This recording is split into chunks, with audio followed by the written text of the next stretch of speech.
foi correndo e pulou. Filho, não vai mais. Não vai mais, filho.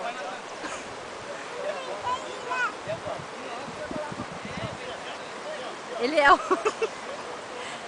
Eliel, não vai lá, Eliel.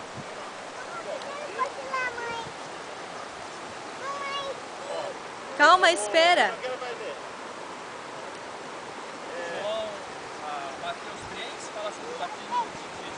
Eliel, vem cá. Eliel, vem cá. Depois tu tomar banho.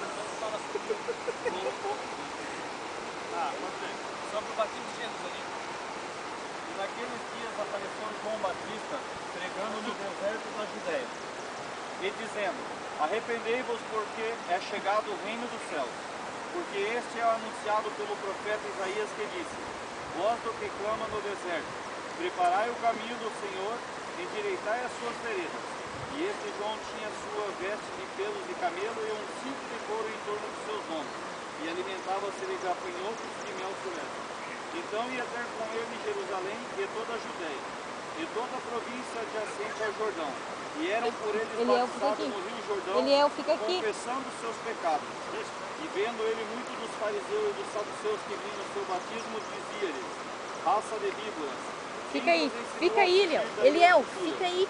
Aí. Pois frutos dignos de arrependimento, e não presumais de vós mesmos, dizendo: temos por pai a Abraão, porque eu vos digo que mesmo dessas pedras Deus pode suscitar filhos a Abraão. Olha o 18, 28. 28, 18. De João. Aonde, bicho? Aonde, filho?